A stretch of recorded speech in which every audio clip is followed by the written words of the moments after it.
How could a mere mortal ever hope to defeat Medusa, she who turns anyone who meets her gaze to stone? The icy drip of cave water echoed around him as torchlight shimmered on Perseus's shield, guiding him toward the Gorgon. Let this mythical quest carry you into a peaceful slumber, and welcome to Twilight Tales.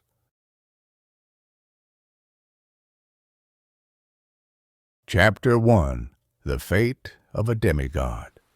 Part 1. The Stars of Prophecy. Beneath the dark veil of Argos's night, the royal palace rose like a giant of shadow and marble, frozen in deceptive tranquility. The slender columns seemed to uphold a sky where the stars, countless, gleamed with a cold light. Yet that evening, they were not merely distant celestial bodies. They were the messengers of a fate no mortal could divert. The wind, slipping through the stone corridors, carried a scent of foreboding, as if even the air knew what was about to unfold. In the throne room, King Perseus, master of Argos, stood before an altar covered with dried offerings. His salt and pepper beard fell in stiff strands over a purple tunic, and his hands, calloused from wielding a sword in days past, trembled slightly. Moons earlier he had consulted the oracle of Delphi. The priestess, her face shrouded in a white veil, had spoken in a voice that seemed to come from the depths of time. King of Argos, you will not meet death by a foreign enemy. It is the son of your daughter who will take your life. Those words had seared into his mind like a red-hot iron. Fear, that slow poison, had transformed Perseus. He had resolved to break the natural order, to defy the will of the gods themselves. His daughter Danae, the sole heir to the throne, had been locked away in a bronze tower without windows or doors, sealed with heavy bronze plates. There, beneath the dim light of a shaft open to the sky, she was to spend her life, isolated from all men, deprived of freedom, condemned to eternal solitude. The tower stood like a sacred prison at the edge of the palace. Its cold walls gleamed under the moonlight, and within, Danae, a young woman of ethereal beauty, wandered barefoot on the icy stone. Her golden hair cascaded over a simple robe, and her eyes, vast as the horizon, reflected a profound sadness. She spent her days whispering prayers to the gods, pleading for a sign, an escape, a breath of freedom.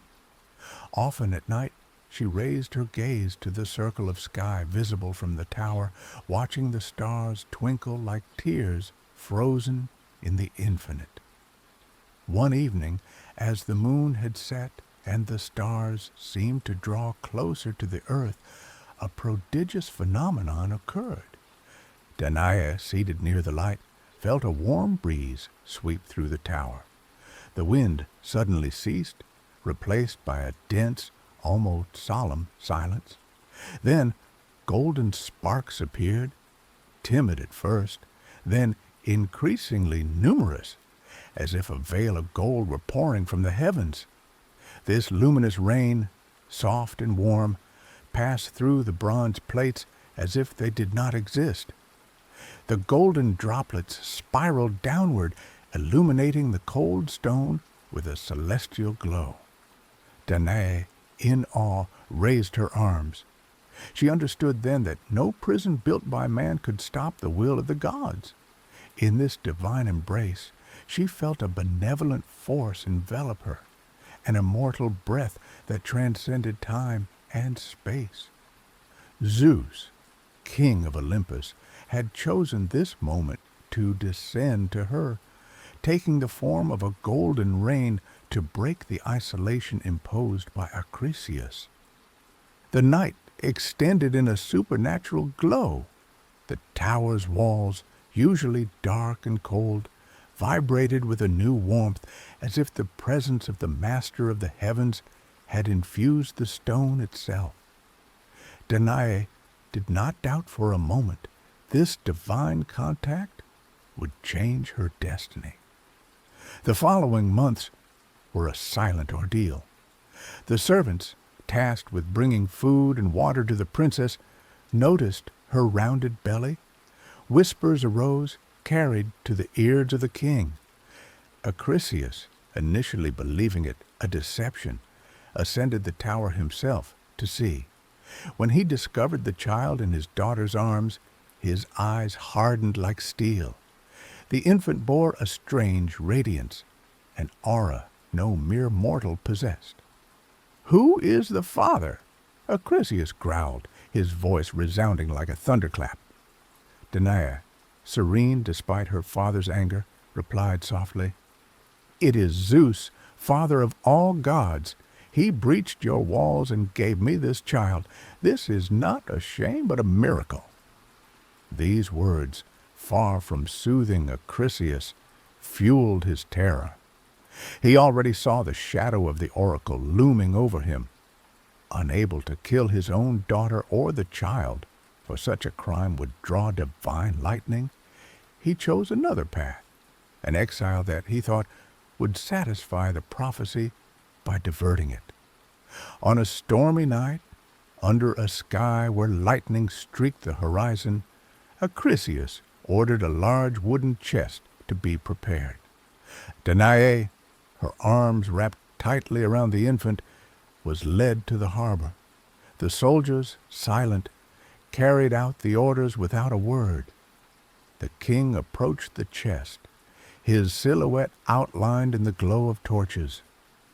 "Since the gods protect you," he said to Danae, "let them decide your fate.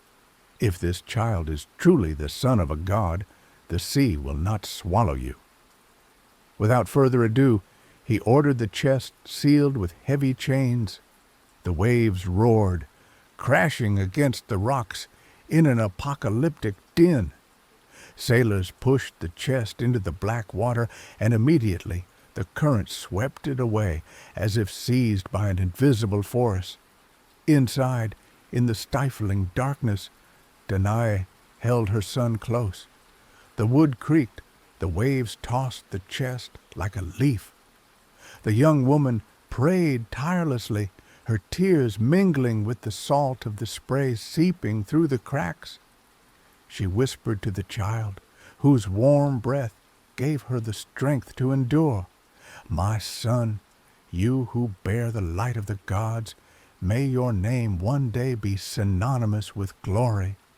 Perseus, remember, even if you were born in chains and exile, you are destined to defy death itself."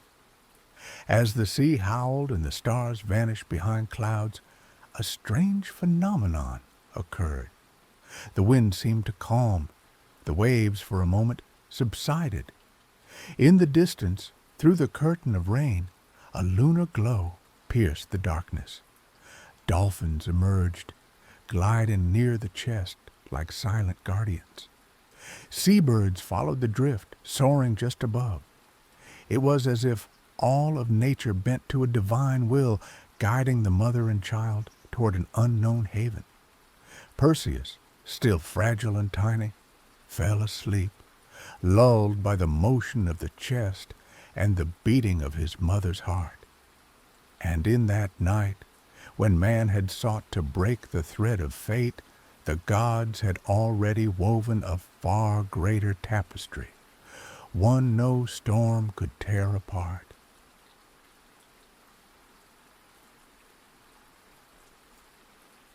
Part 2. The Sea of Banishment. The wooden chest, sealed with thick iron, rocked with the colossal waves like a tiny fruit cast into the maw of a sea monster. The sea roared, a profane voice bleating under the veiled moon, and each slap against the planks echoed in the darkness like a hammer on the anvil of fate. Inside, Danae was curled against her son, clutching Perseus to her chest, in an instinctive gesture of protection.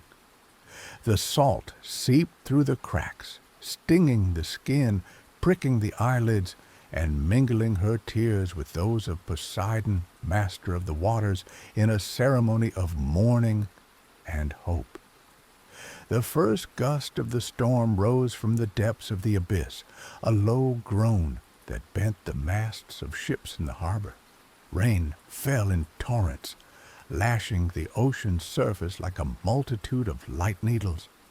Danae, in the dimness, felt the chest rise, tilt, then fall with a sinister crack. Perseus, too young to understand, let out a muffled whimper. His mother whispered against his ear, "Hold fast, my child. The gods protect you." Above them, the stars were masked by black clouds, but Danae thought she glimpsed a shimmer, as if Zeus followed her, solitary, in her journey. A lightning bolt streaked the sky, illuminating the scene with a spectral glow. She suddenly felt lighter, as if a divine breath pierced the hull. In that brief moment, Acrisius's anger and the fury of the waves were balanced by the unconscious presence of the gods. Hours passed, motionless and furious. The waves took the form of nightmarish creatures, rolling walls, sowing endless swells. Each surge sprayed foam into the makeshift carriage, drowning the flickering light of the torch a sailor had thrown into the hold, hoping to guide some lost soul. But the wood creaked, and Danae feared at every moment that the chest would give way under the sea's might.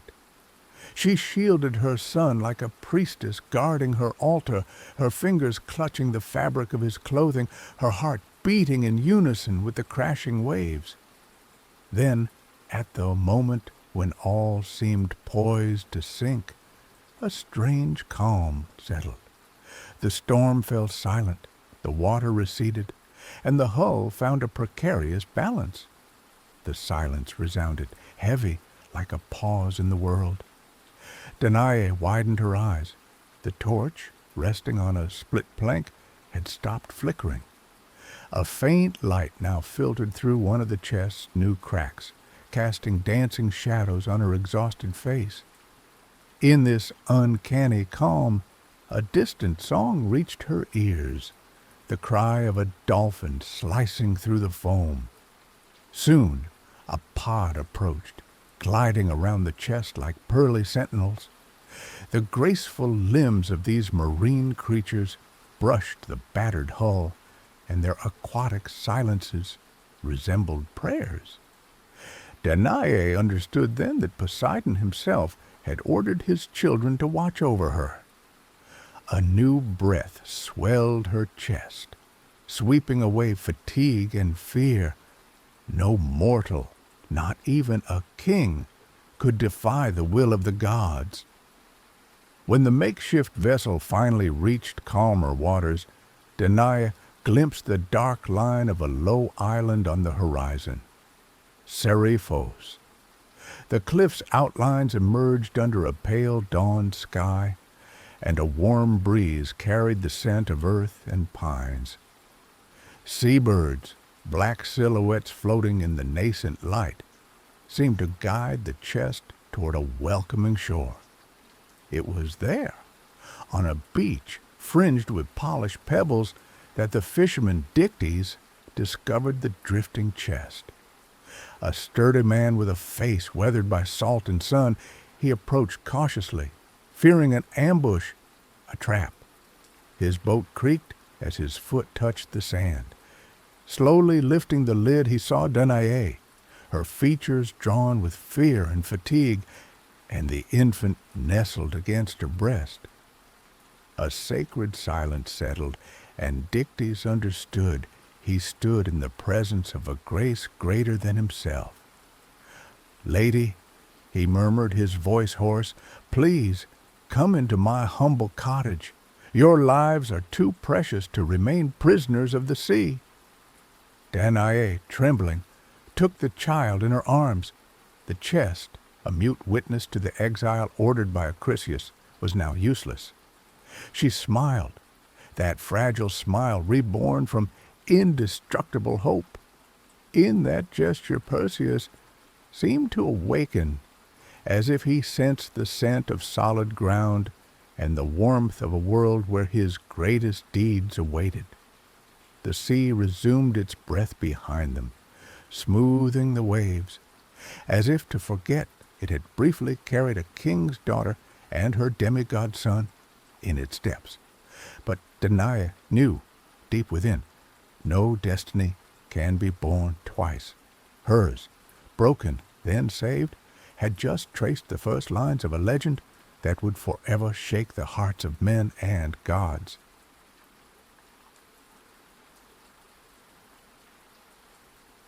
Part 3.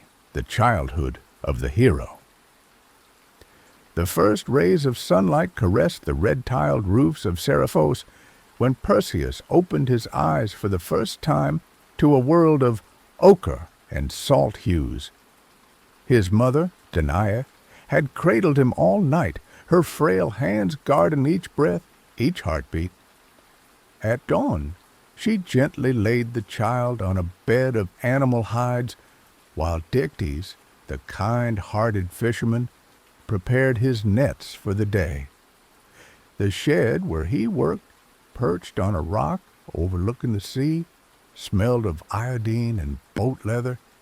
That mingled scent was now Perseus's home, a modest kingdom filled with love and promise. From his first steps, the boy showed great curiosity. He explored every corner of the shipyard, his bare feet treading the rough wooden planks, his fingers brushing the damp ropes. Dictys watched him with a mix of pride and challenge, aware that this small being carried an extraordinary destiny. One morning, when Perseus picked up a heavy anchor fragment forgotten on the shore and raised it like a trophy before the gulls, the old fisherman understood that the divine legend was no mere tale. The infant already possessed a silent strength. The child's life unfolded to the rhythm of tides and seasons. Danae told him tales of Olympus, the gods who watched over men, and the call of destiny. She spoke of Athena, who guides courageous souls, and Hermes, the winged messenger with silver sandals. Perseus listened to the mythical words like a distant echo, and sometimes, when he closed his eyes, he thought he felt an invisible shiver glide over his skin, a divine breath ready to protect or guide him.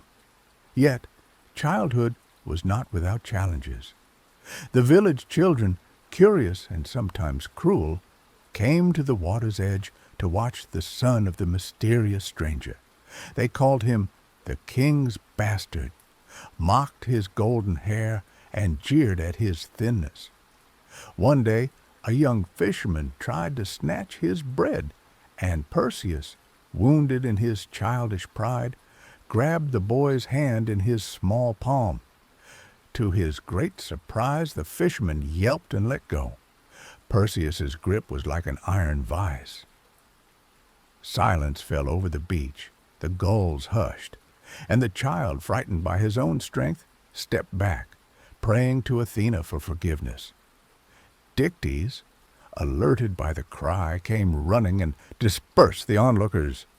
Years passed, and Perseus grew in the austere but secure framework of the maritime trade. He learned to wield Dictys's tools, the axe to split driftwood, the auger to pierce planks, the pole to haul nets. Each movement was a lesson in patience and perseverance. The boy watched the fisherman's gestures with eyes eager to mimic the precision of seafaring men. His budding muscles took shape. Supported by unprecedented endurance, he could run along the jetty without tiring, lift an anchor at arm's length, and carry it farther than any adult. Sometimes, in the midday heat, Perseus lay on the deck of a stranded ship to watch the clouds drift. He would murmur, "Mother, I feel something within me, a sleeping force. One day it will awaken for a great battle." Danae placed a hand on his forehead as if to soothe an inner fire and kissed his sweat-salted brow. "My son, you are the promise of a new world. May your heart remain pure and your courage vast as the oceans." The bond between mother and son grew stronger each day. Danae taught him to read nature's signs, a reddened horizon at sunset foretelling a storm, the flight of seabirds signaling a school of fish, the murmur of the wind in dry sails. Perseus listened to these lessons with reverence, aware that each piece of knowledge would be an asset for the trial to come. One summer afternoon, as the sky suddenly darkened with a heavy veil, the waves began to dance, crashing violently. A merchant ship, caught in the swell, risked shattering against the reefs. The men, panicked, dared not venture beyond the shore. Perseus, without hesitation, plunged into the foam, his sandals slipping on the stones. The sea reached his chest, each wave seeming to want to swallow him, but he pressed forward, guided by an instinct stronger than fear.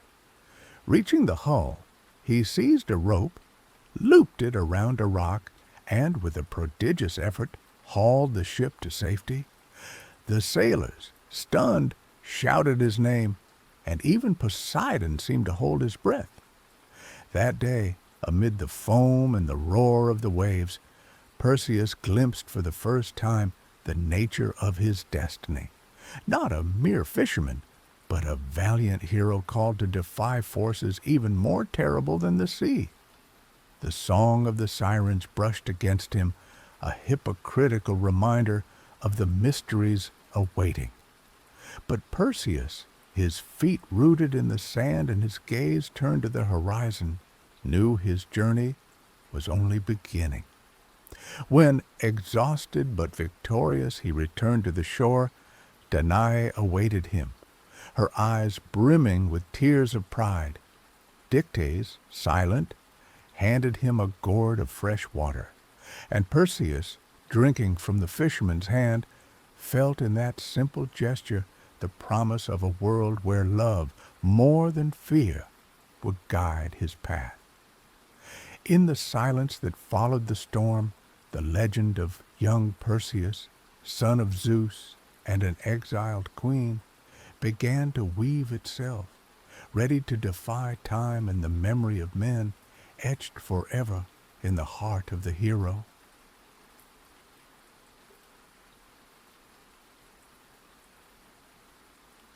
Chapter 2. The Shadow of Medusa. Part 1. The Audacity of King Polydectes.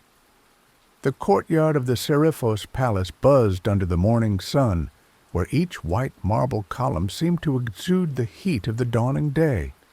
Purple banners snapped in the wind, tracing colorful arabesques on the worn stone, and the cries of gulls mingled with the hoarse songs of merchants settled on the steps. Under the porticos, the paved floor echoed with the steps of servants opening the heavy bronze doors, which a blacksmith had adorned with symbols of the sea and graceful fish. On the horizon, the turquoise waters gleamed like a mirror, capturing each ray of light and casting it back in shimmering waves. Perseus, still that morning more a young man than a confirmed hero, walked along the tiles, his heart gripped by a mix of hope and fear. His worn sandals scraped the stone joints, raising clouds of pale dust.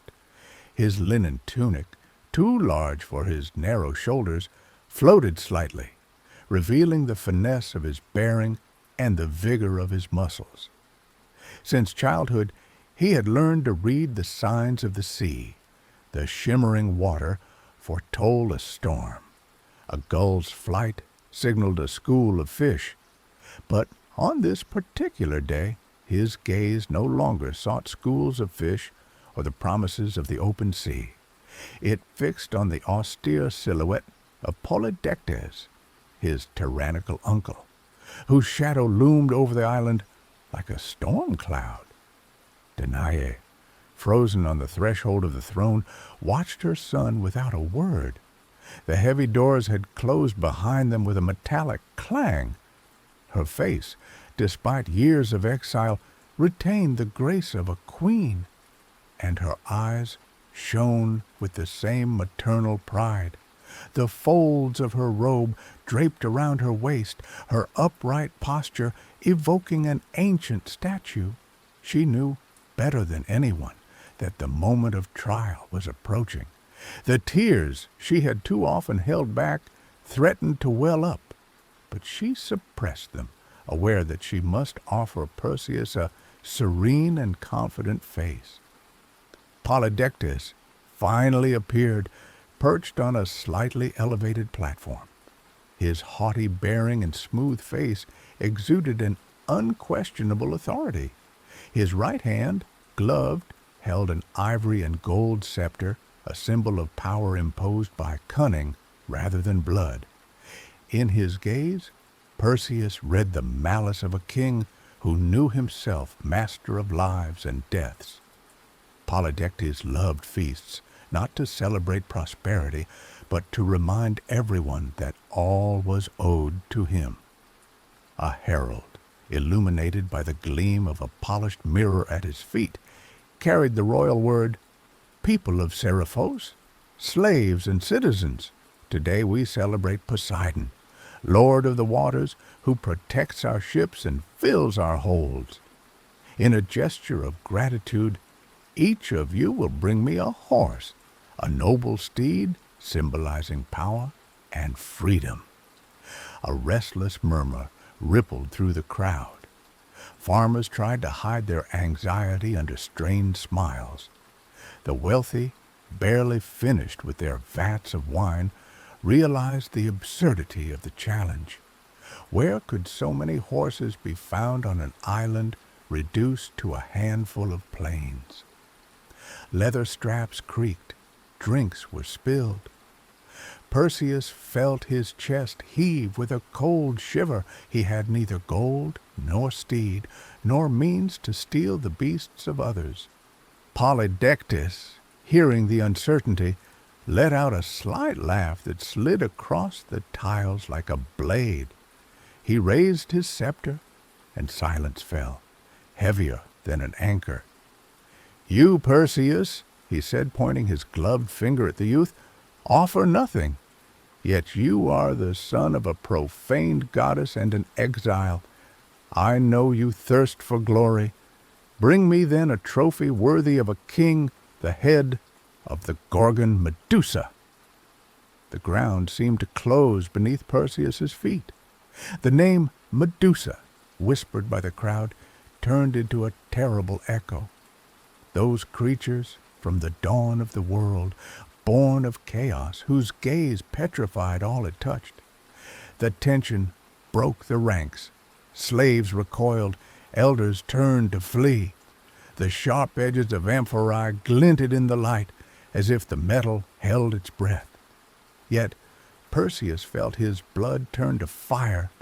Every fiber of his being vibrated with the call of an adventure greater than his exile, vaster than his fears. He thought of his mother, her gentle voice, her promises of bravery. "Remember, my son, that you carry the blood of gods and the strength of Poseidon." And in that moment, when reason should have yielded, he fixed his gaze on Polydectes, raised his chin, and in a voice that surprised even himself, declared, "I will venture to the deepest cursed lands. I will face the Gorgon and bring her head back here, to these sacred steps. Let the gods judge me if I lie." A sidereal silence followed these words, more terrifying than the previous tumult. Polydectes tilted his head in a semblance of respect, his lips curling into a faint, cruel smile. "So be it, Perseus. May your determination triumph over your fear, for otherwise your story ends here." The courtyard resumed its noises, but Perseus no longer heard them. The world shrank to the cold gleam of the scepter, the distant murmur of waves, and his mother's voice resonating in his soul. As the palace torches lit the shadows of the columns, he understood that his life had just shifted. From a youth of Seriphos, he was becoming a hero, condemned to face the most fearsome creature the cosmos had birthed.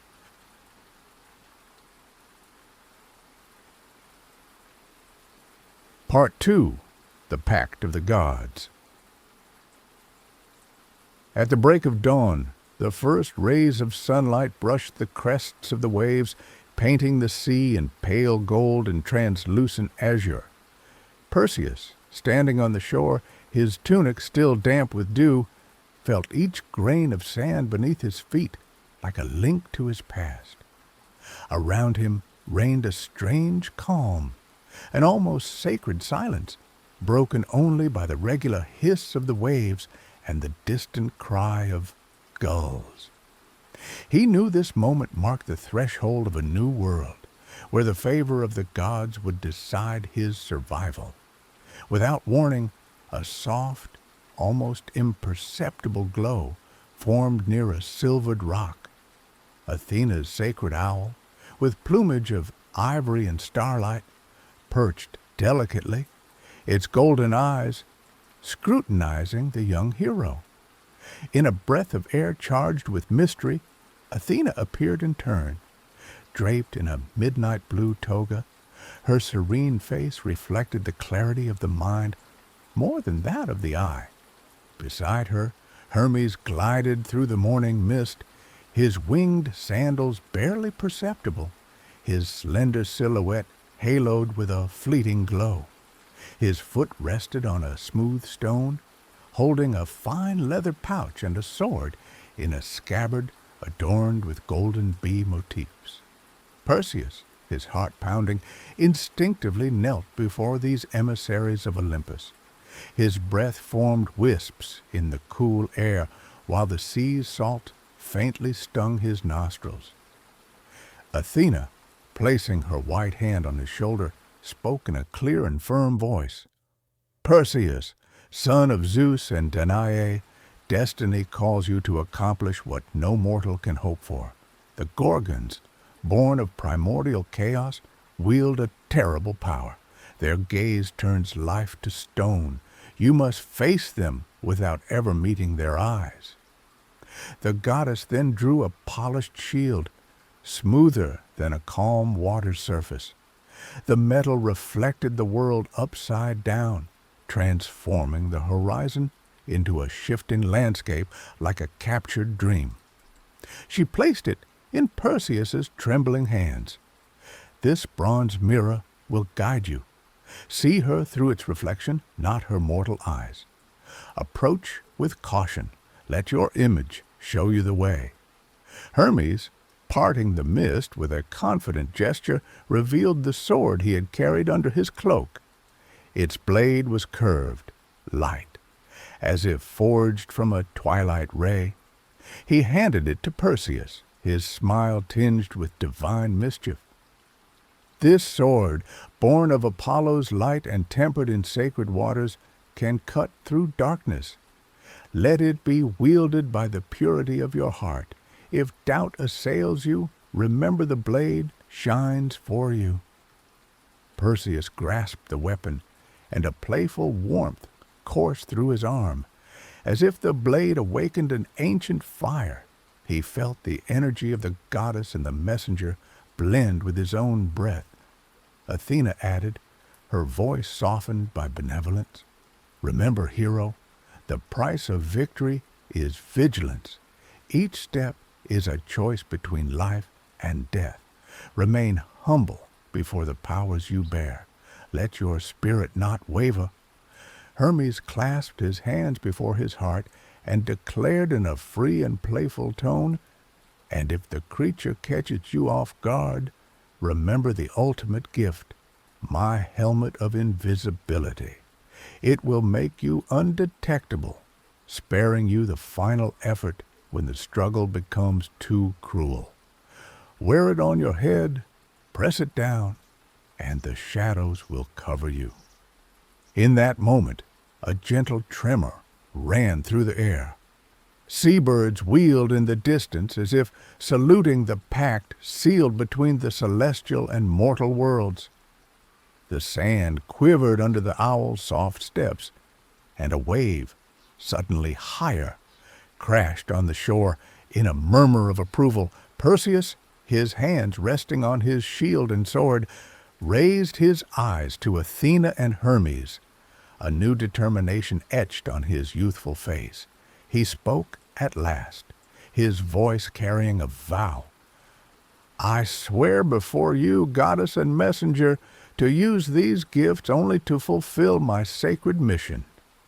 I will go to the Gorgons' lair, and guided by your wisdom, I will return with Medusa's head, so that injustice may die under my blade."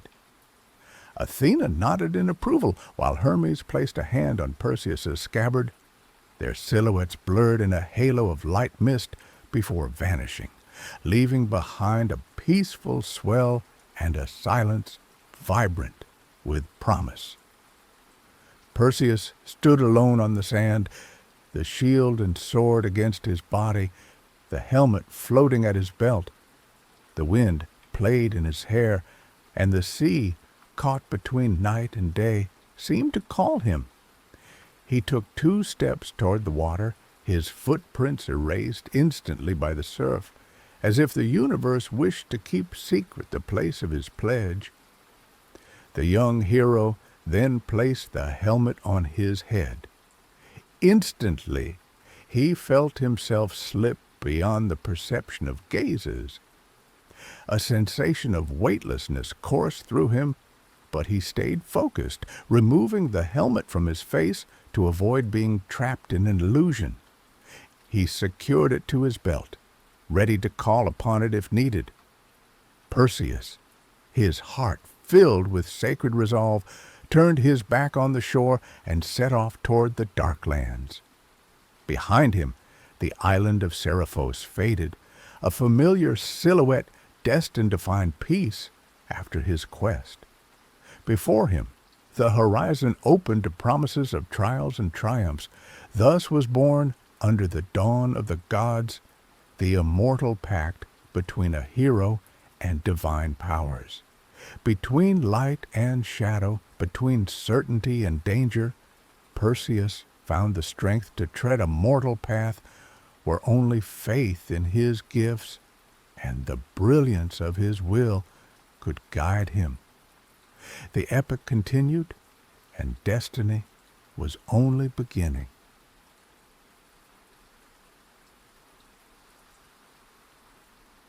Part 3. The Nymphs of the North.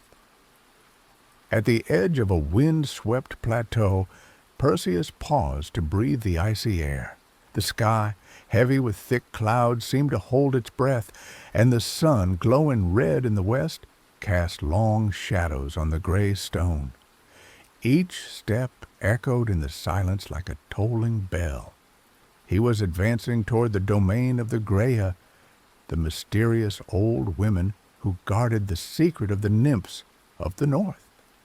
His sword, still imbued with Athena's radiance, rested at his belt, ready to spring forth at the slightest threat. The path wound between 2 steep mountain flanks, as imposing as fortress walls, strewn with jagged rocks and crossed by icy torrents. The wind whistled through the crevices, carrying fragments of forgotten legends. The rare trees, twisted by the harshness of the elements, guarded the plateau like venerable sentinels. Perseus felt his skin prickle under the assault of the cold, yet his courage burned brighter than the bite of the air. He knew the mission would not be limited to confrontation, but would require cunning and patience. He soon reached the entrance to a singular cave, black as the deepest ink. Enigmatic inscriptions carved in spirals devoured the stone walls, recounting in relief the deeds of reckless mortals who had once challenged the gray eye. A heavy silence emanated from the opening, as if the rock itself held a sigh. No flame, no bird song, only the distant rumble of the torrent, reminding him that life stood at the edge of death. Inside, by the flickering light of a single torch fixed in the wall, 3 hunched silhouettes took shape. The Grey, with their snow-white hair, their gnarled fingers too long to be normal. They shared a single round, glassy eye, which they passed from hand to hand, and a single sharp bone tooth like a blade. Their voices, trembling with age, echoed in a sinister resonance. "Who dares disturb our ancient vigil?" they whispered in unison, their tone cutting into the stone. Perseus, frozen for a heartbeat, regained his composure. In a calm but resolute voice he replied, "I am Perseus, son of Zeus. I come not to break your stones, but to learn the path to the Nymphs of the north. Give me your eye, and I will soon return your vision intact." A hoarse chuckle echoed through the cave. The Grey, defying death, clutched their single eye between trembling fingers, but handed it over reluctantly. Perseus seized it, feeling under his palm the weight of a miniature life. The 3 women, deprived of their only sight, staggered in the shadows, gripping the bone tooth to grasp one another, seeking a substitute in the darkness. Guided by the only voice still troubling the cave, Perseus drove his sword into the palm of a rocky wall, then threw the eye against a carved section. A small click sounded, and a millennial slab slid away, revealing a niche sculpted in the shape of a corolla. The Grey, trembling, whispered their poisoned gratitude. "Here is the path to the Nymphs. Follow it out of the shadows, but beware, they do not forgive vanity." Perseus handed back the eye, and with a gesture of respect, placed it back in the orbital cavity from which it came. Instantly, the white eyelids closed, then opened, bearing once more the bitter gaze of the old guardians. Without a word, they retreated into the folds of the rock, leaving Perseus to take the bone tooth as a promise of return. The hero left the cave to follow the corridor carved into the cliff, a damp tunnel where the echo of his steps danced on the wet walls. The daylight eventually filtered through a natural vault, animating the floor with threads of pale gold. Soon he emerged into a strange valley, enclosed by sharp mountains. Light mists caressed a forest of silver trees, their trunks gleaming as if polished by centuries of prayers. At the center of the clearing, a circular pool reflected the sky in 1,000 facets. The Nymphs of the north, draped in diaphanous veils, glided over the water like living reflections. Their voices, layered in a crystalline chant, evoked eternity and mystery. Each note made the wild grasses shiver, while twilight fireflies traced flying constellations around the graceful silhouettes. Perseus, dazzled, knelt at the edge of the pool. The nymphs bowed slowly, and one of them, with a voice soft as a spring breeze, proclaimed, "Hero, you have defied shadow and age. To continue your path, receive these gifts: a helmet woven of mist to conceal your form, and a magical satchel to protect the Gorgon's head, should you dare to extract it from her fatal lair. They held in their translucent hands a silver helmet, fine as a lunar shell, and a satchel of spotted beast hide, flecked with constellations. Perseus accepted them with reverence, feeling the deep energy vibrate under his fingers. He tried the helmet. As soon as it rested on his hair, the world seemed to slip away, its contours blurring, and he became a whisper in the air. When Perseus removed the helmet, the nymphs blessed him with a final song, a high-pitched melody that made the forest tremble. The helmet and satchel were now bound to his destiny. The shadows gathered around him, inviting the hero to leave the sanctuary. He turned on his heels, 20 paces taking him back to the cave, then to the windswept plain, where the sea awaited. Before departing, he touched his forehead and murmured, "May your gifts guide me in the night where Medusa reigns. May your song accompany me in the darkness." The nymphs of the north, ethereal silhouettes, faded into the mist, their voices still resonating like a distant echo. Perseus, now adorned with divine and magical gifts, faced west. Behind him rose a procession of mountains and legends. Ahead, the Gorgons' Lair, where the final act of his destiny would unfold.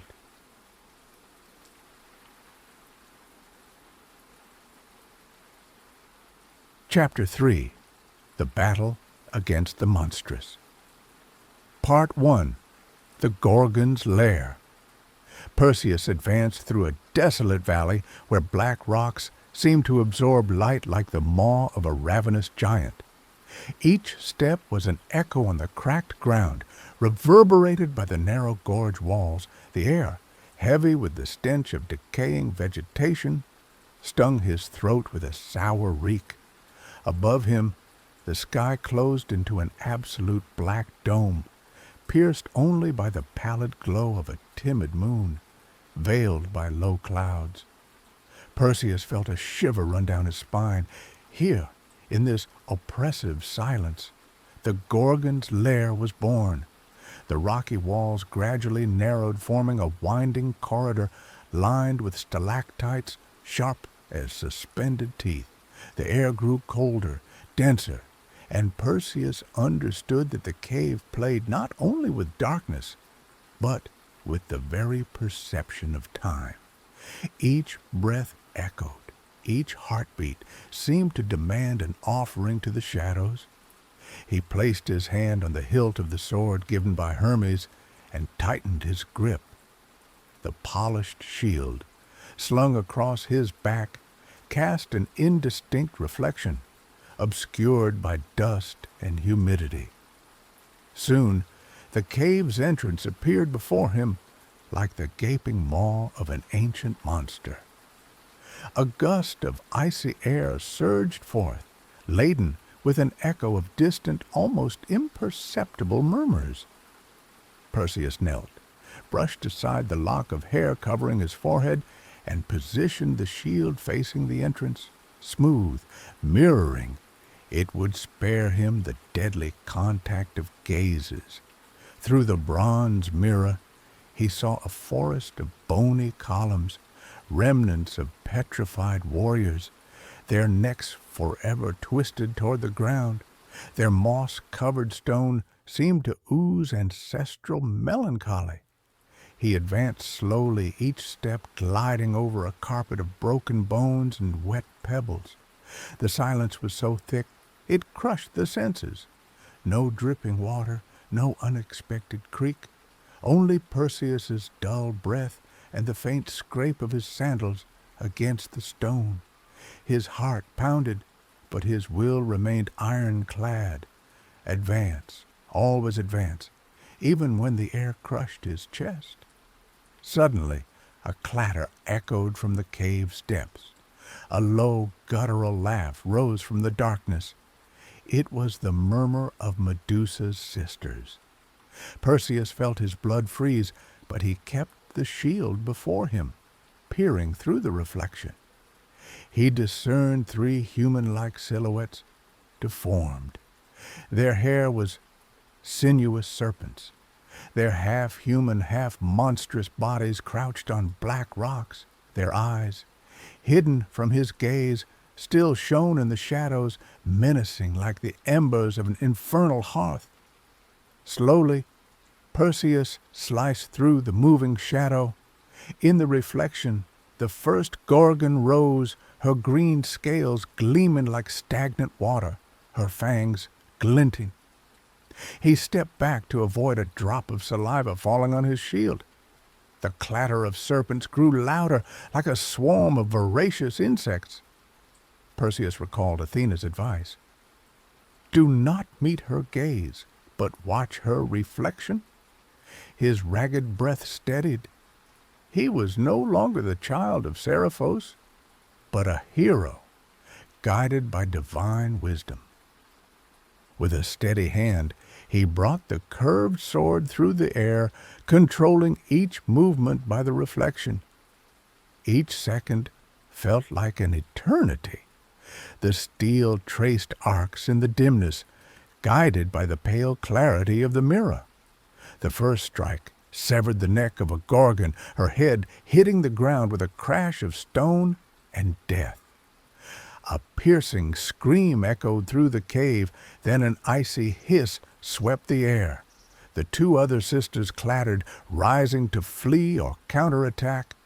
But Perseus, standing tall in the shadows, did not falter. The sword struck again, cleaving air and flesh, raising jets of black blood like ink. Medusa's head fell, her serpentine hair writhing in a final convulsion. The shield, however, remained raised. Perseus pivoted to dodge a clumsy glance from the second Gorgon, whose maw opened in a petrifying scream. The shield reflected the distorted image, and the creature froze into a statue of cold marble. A moment of calm, then a surge of adrenaline. The third lunged, swift as lightning, aiming for the hero's heart. But Perseus, armed with the nymph's satchel and the helmet of invisibility within reach, spun around. His sword severed the end of a serpentine braid, and the blade pierced the Gorgon's neck. The body collapsed in silence, swallowed by the darkness. When the final head rolled on the ground, Perseus removed his helmet and placed it on the stone. The world fell into a sepulchral silence. Only the drip of water from stalactites remained, forming concentric ripples around the magical satchel. With a trembling breath, he picked up Medusa's head and carefully slipped it into the impervious bag. A gentle breeze swept through as if a divine confirmation of his triumph. Perseus, his heart pounding with emotion, knelt before the sister statues, respectful despite the carnage. He murmured, "O Medusa, your name will carry the memory of the danger you posed. May your end serve to protect those I love." He rose, adjusted the shield on his back, and ventured into the dark corridor, leaving behind the silent lair and the petrified stones. The outside world awaited, and with it the weight of the promise made to Seriphos.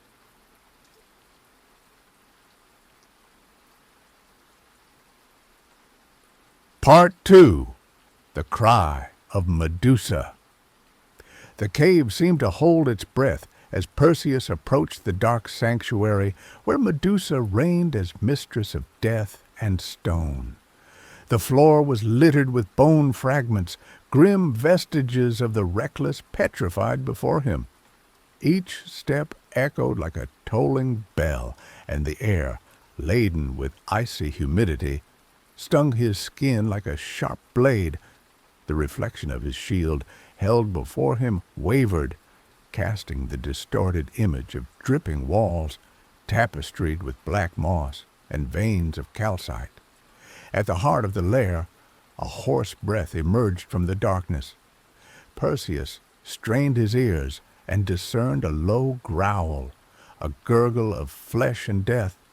His own heartbeat aligned with this sinister pulse, pounding in his chest. He declared in a low voice, as if to ward off dread, "May Zeus grant me the strength to keep her gaze from my path." His words died in the echo, replaced by a tremor in the darkness. A stone column began to quiver, then a sharp hiss darted between the stalactites. Medusa, motionless, slowly emerged from the shadows, her long serpents undulating on her head like venomous whips.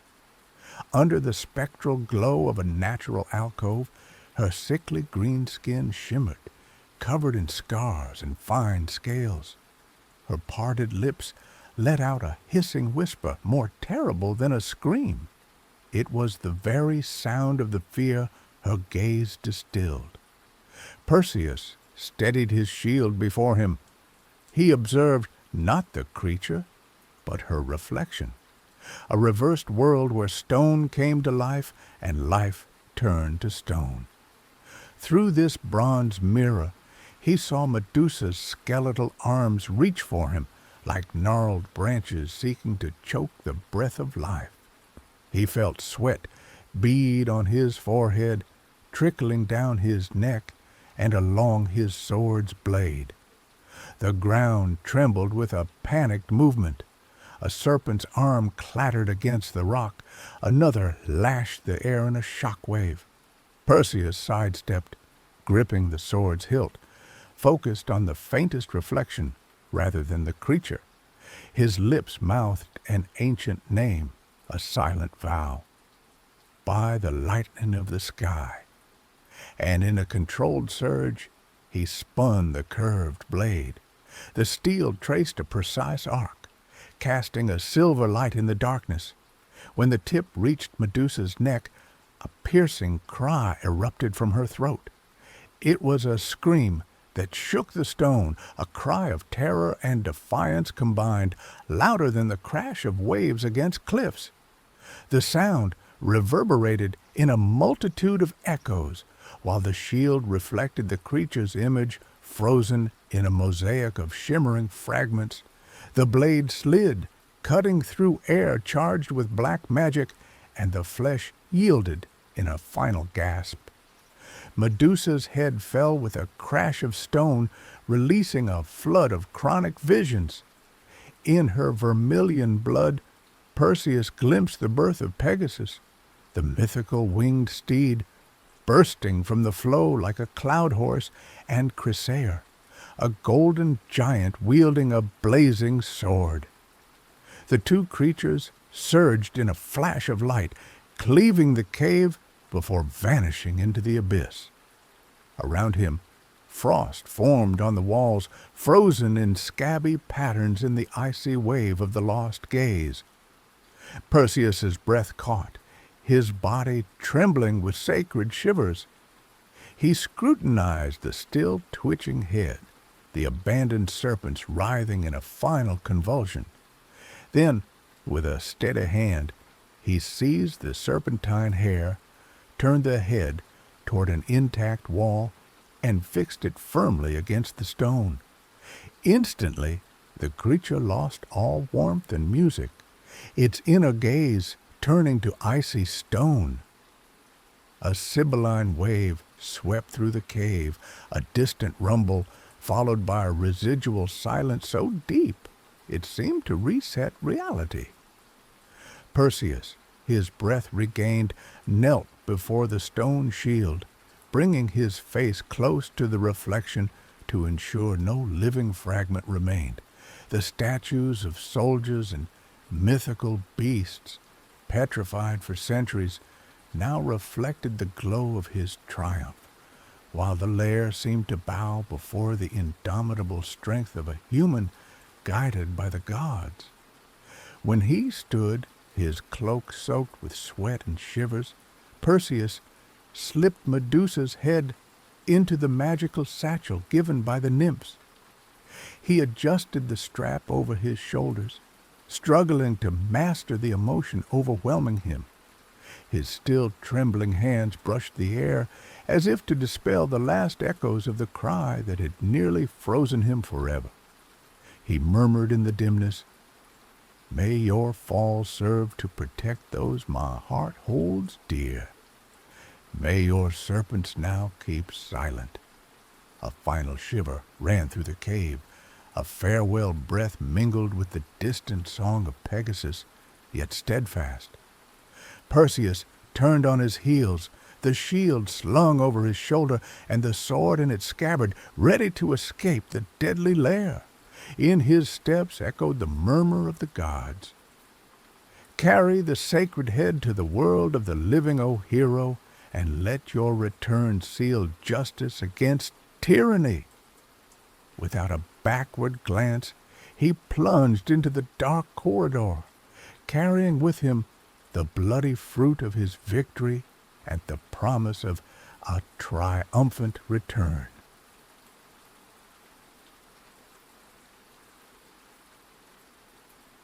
Part 3. The Skies of Freedom. Perseus leaped from the cliff's edge, Hermes's winged sandals anchored to his feet like two captured lightning bolts. The void welcomed him with an icy breath, and a shiver ran down his spine as his feet left the rock. Immediately the wind became an ally, sliding beneath his invisible wings to lift him toward the firmament. The roar of the sea faded, replaced by a continuous hiss, the air slicing through his body, whistling a melody both wild and fragile. Above him, the clouds parted in wisps of celestial foam, letting through rays of milky blue.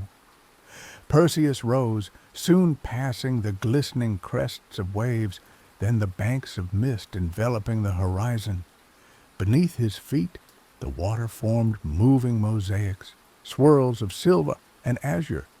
In each ripple, he recognized the echo of marine legends, as if Poseidon himself approved his passage. Gulls, like white specters, fled his wake, leaving behind a trail of sharp cries and salty dust.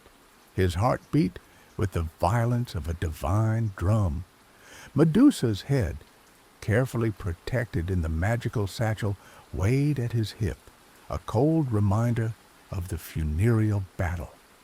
Each pulse reminded him of the duality of his mission, to bring victory to Seriphos while carrying a deadly burden. He closed his eyes for a moment, letting the wind caress his face.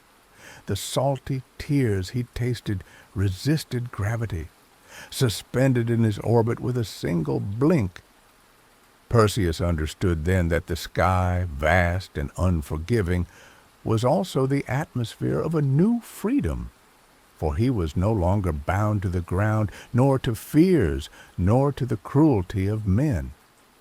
An eagle's cry pierced the blue expanse. The bird, gigantic and regal, glided beside him for a moment, beating its wings like a divine banner. Perseus discerned in its majestic flight the symbol of his own condition, a mortal, guided by the gods, capable of mastering the elements. He murmured, his voice carried by the breeze, "Athena, Hermes, guide my flight to the threshold of solid ground." In the distance, peaks emerged, islands outlined like sleeping giants. Perseus caught sight of a solitary mountain, a lone ancestral pine on its flank, its crown reaching toward the dying sun. Nearby, a ruined temple, its half-broken columns, evoked the golden age of heroes. The young man bowed his head, paying homage to those places where demigods had once written their exploits. An updraft then carried him higher, inviting him to taste the blinding clarity of the firmament. The sky darkened gradually, a delicate transition between day and night. The first stars awoke, piercing the twilight veil with countless promises. Perseus, flying under a celestial ceiling dotted with distant fires, felt Medusa's shadow fade before the nascent glow of the cosmos. The vastness soothed him. He no longer carried merely a malevolent head, but the living proof that even the densest darkness could be overcome. As he began his descent toward a rocky promontory, his gaze turned to the sea, where Seriphos was now but a tiny speck. He recognized, to the north, the calmer waters of a secret cove, ideal for a stop and rest. Perseus understood that soon he would plunge back into the struggles of men, proudly bearing his sacred trophy. But for now, he surrendered to this novel sensation, that of a hero who, through the strength of his courage and divine support, rose above human destinies. The invisible wings yielded softly to the call of a descending breeze, and Perseus landed at last on the smooth surface of a rock polished by salt. The world, from his new height, appeared under a miraculous angle. He untied the satchel, gazed at Medusa's petrified head, and pressed it to his heart, like an extinguished torch that still held the ember of life. His breath regained, he raised his chin and, in a silent but solemn voice, declared, "I bring stone and restore life. Let Seriphos prepare for redemption." Then, brushing the sky's ashes with his fingertips, Perseus left the summit, resuming the path toward the unknown. The adventure would soon lead him to the shore where Andromeda awaited, but that was another chapter. For now, it was simply about descending from the skies to face the reality of men, more arduous still than the challenge of the gods.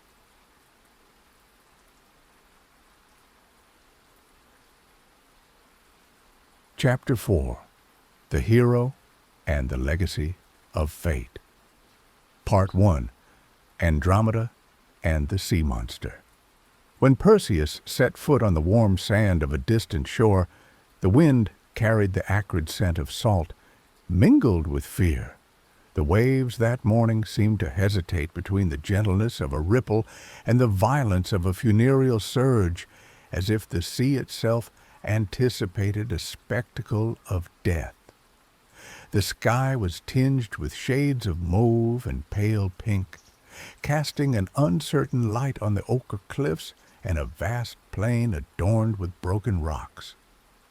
At the center, on a promontory of black stone, Andromeda stood chained, a fragile silhouette draped in a white tunic splashed with rust. Her arms bound behind her back, she gazed at the horizon with a look of mingled dread and resignation.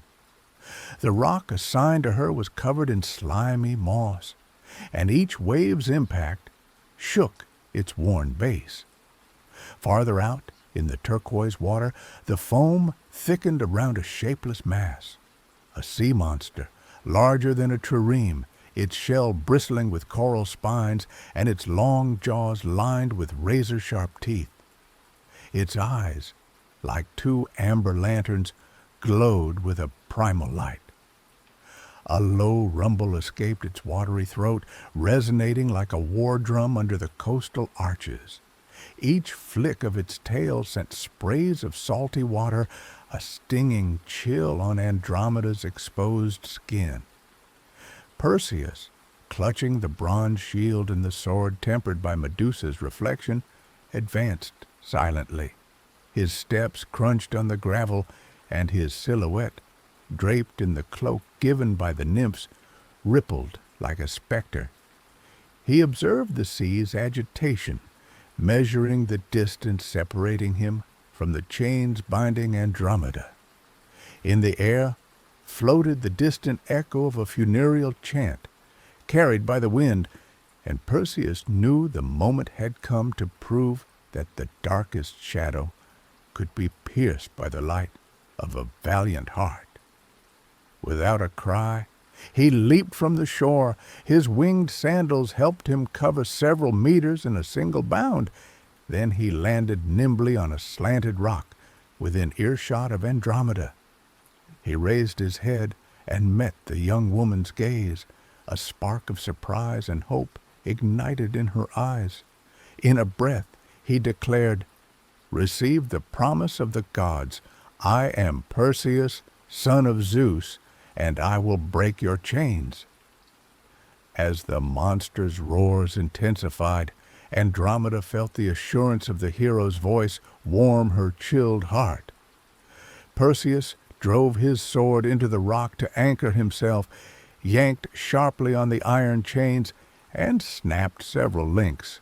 The rings sparked like droplets of gold in the morning air. The metal bent, yielded, then broke in a metallic tumult. Freed, Andromeda slid from her pedestal, but Perseus, swift as lightning, caught her by the waist and set her on the ground far from danger.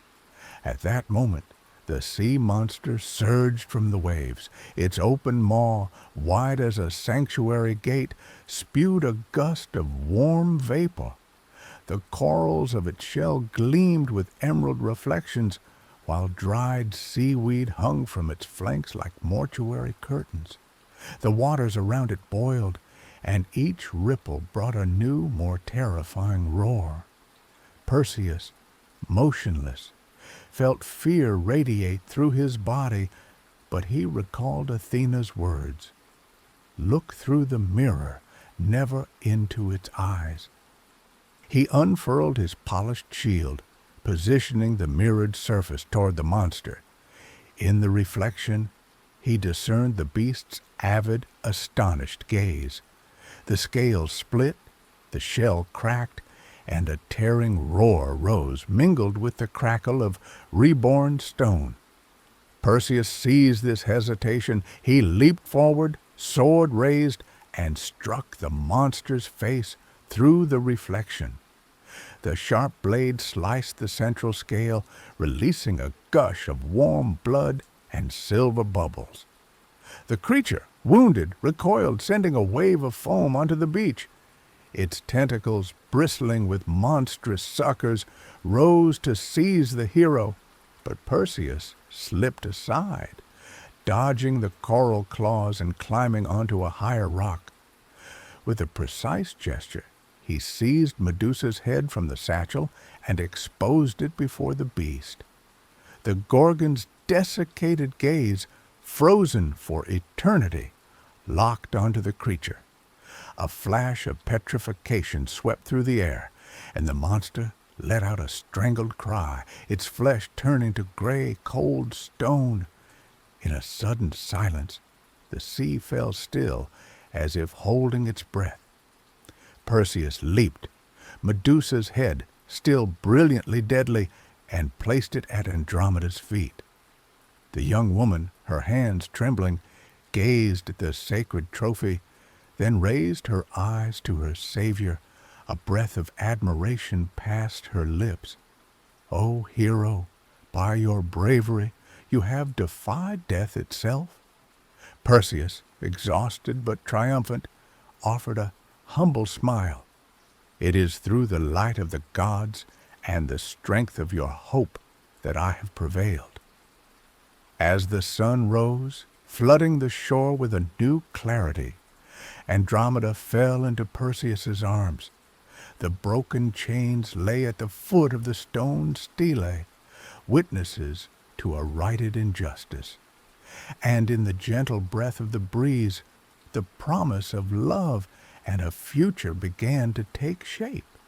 As the hero and his companion rose, ready to face together the return to the kingdom where vengeance and prophecy awaited.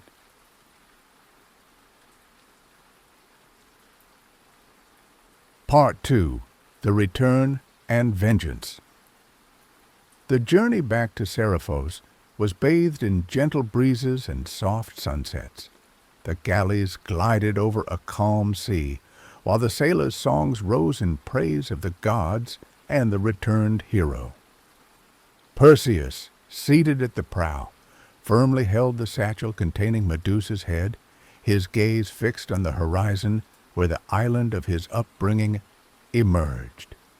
Beside him, Andromeda, leaning against a mast, contemplated the sea with gratitude. Their love, born in trial, had found a haven of peace before the final confrontation. As soon as the coasts of Seriphos appeared under the harsh midday light, a shiver ran through Perseus's body. The familiar cliffs, the beaches of clear pebbles, the temple dedicated to Poseidon, all spoke of Polydectes' shadow. He felt his heart tighten at the thought of Danae, exiled, humiliated, sometimes afflicted by the tyrant's yoke.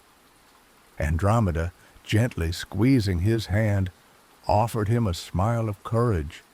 Together they stepped onto the shore, preceded by the astonished and joyful murmur of the fishermen gathered for the hero's return. Danae, prepared by Dictys, waited at the harbor. The fisherman, sturdy and benevolent, greeted Perseus with a respectful gesture, his throat tight. Danae, dressed in a tunic darker than the silver sand, ran to her son.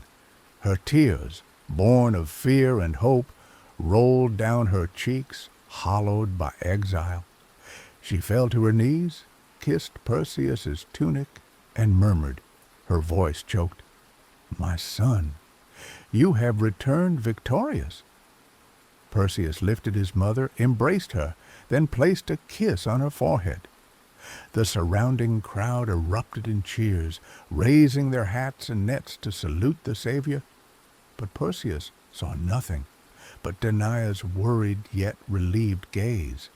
He felt a dark duty call him to the palace, where vengeance awaited. The procession organized into a silent march to Polydectes' court. The houses lining the street were adorned with makeshift banners, tokens of gratitude and hope. Perseus, the polished shield slung across his back, the sword at his belt, walked with a firm step, while Andromeda and Danae followed, supported by Dictys and a now confident crowd. When the bronze doors opened, Polydectes sat on his platform clad in purple and ivory ornaments. His mocking smile froze into a rictus of surprise and anger. The courtiers, usually smiling, instinctively shrank back, as if the very air left their lungs. Perseus advanced, satchel in hand, and declared in a clear, resonant voice, "King of Seriphos, you thought to drive me to madness by demanding the impossible. Behold today the head I have brought, and know my victory." Under the stunned gaze of the assembly, Perseus opened the satchel. A glacial breath filled the air. Medusa's petrifying gaze, frozen for eternity, met Polydectes' eyes. The next instant, with a crack of stone, the king let out a cry of shock and pain.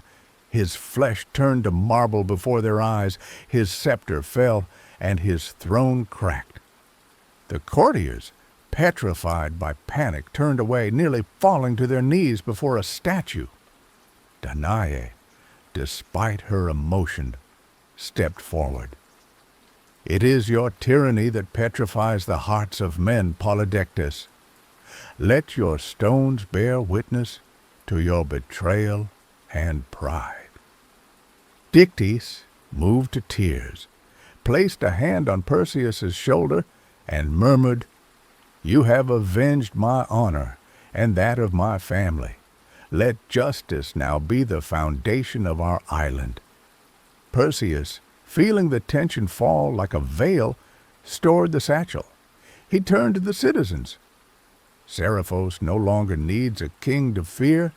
Let us choose Dictys to guide our steps with wisdom and compassion." A spontaneous applause rose from the crowd. Dictys, caught off guard, bowed humbly.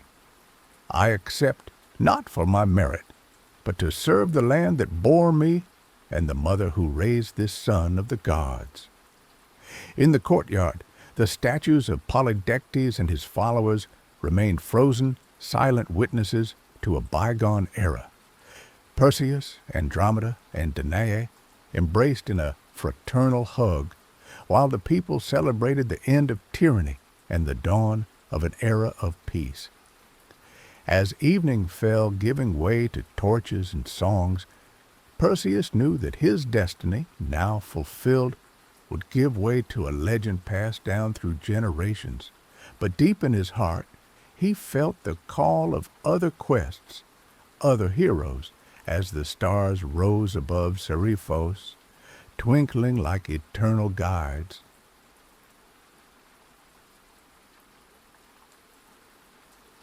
Part 3. The Fulfillment of the Oracle. The sea breeze had settled into a sigh when Perseus left Seriphos, his heart heavy with the tragic beauty of Andromeda and the icy glow of Medusa's head. The sails snapped gently under a crystalline azure sky, and the ship sliced through a still sea, where the only sound was the creak of the rudder against the foam. The gods, silent witnesses to his triumph, seemed to hold their breath.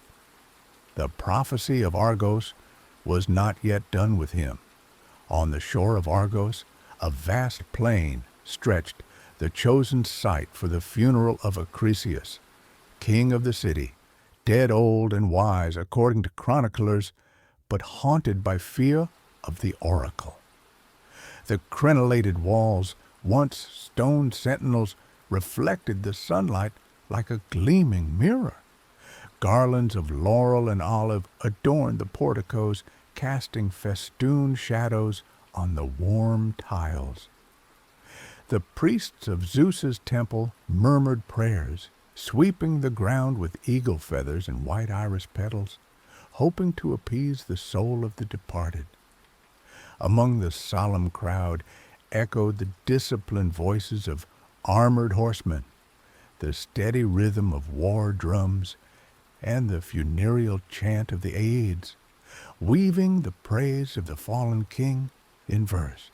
Danae, clad in mourning purple, walked in silence, her steps heavy with grief, while Perseus, at her side, tightly held his mother's hand. He felt Medusa's head in the satchel vibrate like a petrified heart, a cruel reminder that fate had demanded both his vengeance and its fulfillment. At the center of the plain, a circle engraved with funereal symbols announced the traditional trials: chariot races, jousts, discus throws. Perseus, his shield slung across his back, advanced toward the throwing area where Argos's greatest athletes were already busy. The discus, polished to a sheen, rested on a bronze pedestal, glinting under the steel sun. The spectators fell silent as Perseus stepped onto the beaten earth arena. The silence grew so dense that even Danae's breath seemed to toll like a bell. The athlete lifted the discus, his fingers brushing the smooth metal, and a murmur ran through the stands. His superhuman strength was legendary. He inhaled deeply, breathing in the acrid scent of dust and laurel. In a fluid motion, he spun the object, his arm tracing a perfect arc. The crowd, suspended in that moment, saw the discus escape his palm in a whistle that cleaved the air. The force of the throw exceeded all expectations. The discus soared, slicing the atmosphere like a comet caught in a deadly game. It crossed the track's boundaries, lost itself in the void, and ricocheted off a distant rock unnoticed by all. In a metallic flash it rebounded and, with infinitesimal imprecision, struck an old man seated at the top of the makeshift stands, Perseus himself, the exiled former king, come to attend the funeral. An icy breath swept through the assembly. The discus, like a vengeful messenger, had fulfilled the oracle's words. The drums fell silent. The funereal chants froze into distant echoes, and a cry of shock rose from Danae. Perseus, his face pale, dropped a point of honor, his body trembling under the shock wave of the moment. He ran to where the king lay, lifeless, his limbs rigid, his skin unnaturally cold. The discus rested at his feet, a brutal symbol of an inexorable destiny.